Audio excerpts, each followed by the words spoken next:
शिर्डीत सुरू होता घाणेरडा प्रकार. खिडकीत 4 मुली अन असं महाराष्ट्र हादरला.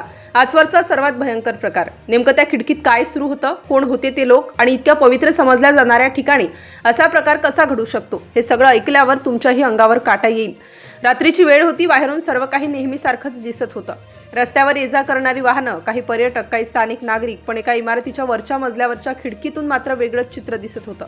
पडदे अर्धवट उघडे होते आणि आत काही हालचाली सुरू असल्याचं स्पष्ट जाणवत होतं. त्या खिडकीतून 4 मुली वारंवार डोकावत होत्या.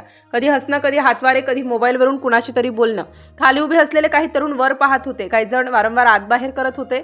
परिसरातील काही रहिवाशांच्या नजरेत हे सगळं बराच काळ खुपत राहिलं.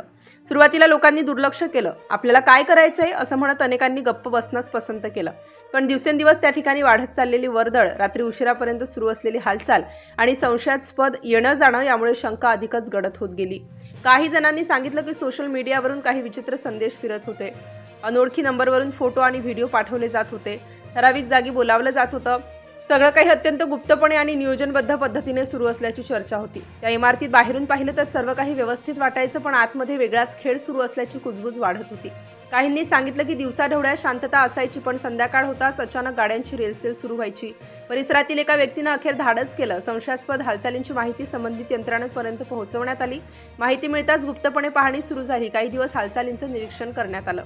दरम्यान त्या खिडकीतून दिसणाऱ्या मुलींची वेशभूषा, त्यांचे हावभाव, खाली उभ्या असलेल्या लोकांशी होणारा संवाद, हे सगळं अधिकच प्रश्न निर्माण करत होतं. नेमकं चाललंय तरी काय आहे, हा प्रश्न आता अनेकांच्या मनात ठाण मांडून बसला होता. एका रात्री अचानक परिस्थिती बदलली. नेहमीसारखीच गाड्यांची ये-जा सुरू होती. काही तरुण आत गेले, काही बाहेर आले. खिडकीतून पुन्हा हालचाली दिसू लागल्या, पण यावेळी खाली वेगळीच तयारी सुरू होती.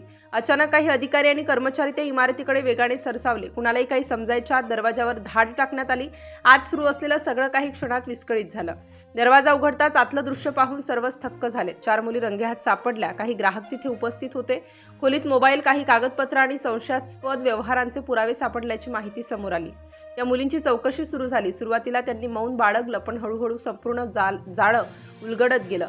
सोशल मीडियाच्या माध्यमातून ग्राहकांशी संपर्क साधला जात होता. ठराविक रक्कम घेतल्यानंतर त्यांना त्या ठिकाणी बोलावलं जात होतं.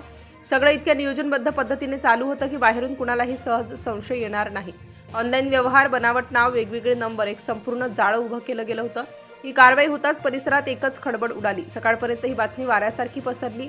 असं कसं शक्य आहे, असा प्रश्न प्रत्येकाच्या ओठांवर होता. शिर्डीसारख्या ठिकाणी असा प्रकार उघडकीस आल्याने नागरिक संतप्त झाले.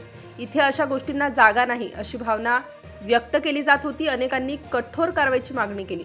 तपासात असेही समोर आलं की हा सगळा प्रकार काही दिवसांचा नव्हता. बराच काळ हा गोरखधंदा सुरू होता. काही जणांना संशय होता, पण ठोस पुरावा नसल्याने कोणी उघडपणे याविषयी बोलत नव्हतं.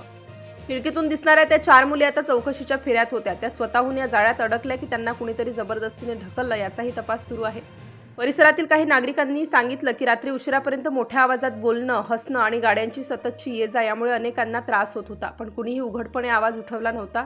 या प्रकरणामुळे स्थानिक प्रशासनालाही मोठा धक्का बसला. अशा प्रकरणांवर नियंत्रण ठेवण्यासाठी अधिक गडद उपाययोजना करण्याची गरज व्यक्त केली जाऊ लागली. काहींनी सोशल मीडियाच्या गैरवापरावर प्रश्न उपस्थित केले. इंटरनेटच्या माध्यमातून अशा बेकायदेशीर गोष्टी सहज शक्य होत असल्याचं स्पष्ट झालं. या कारवाईनंतर त्या इमारतीत पुन्हा शांतता पसरली. खिडकीचे पडदे पूर्णपणे बंद झाले. रात्रीची वर्दळ थांबली, पण त्या घटनेची चर्चा मात्र अजूनही सुरू आहे. लोक अजूनही विचारत आहेत, जर ही कारवाई झाली नसती तर हा प्रकार किती दिवस सुरू राहिला असता, अजून किती लोक यात अडकले असते. या घटनेने एक मोठा प्रश्न उपस्थित केला आहे. आपल्या आसपास काय चाललं आहे याकडे आपण खरंच लक्ष देतो का, की संशय असूनही आपण डोळेझाक करतो. शेवटी त्या रात्री उघड झालं ते म्हणजे एक गुप्तपणे चालणारं देह व्यापाराचं जाळं. खिडकीतून दिसणाऱ्या 4 मुली आणि त्यांच्या माध्यमातून सुरू असलेला हा संपूर्ण घाणेरडा प्रकार रंगेहात पकडला गेला आणि शिर्डीत एकच खळबळ उडाली.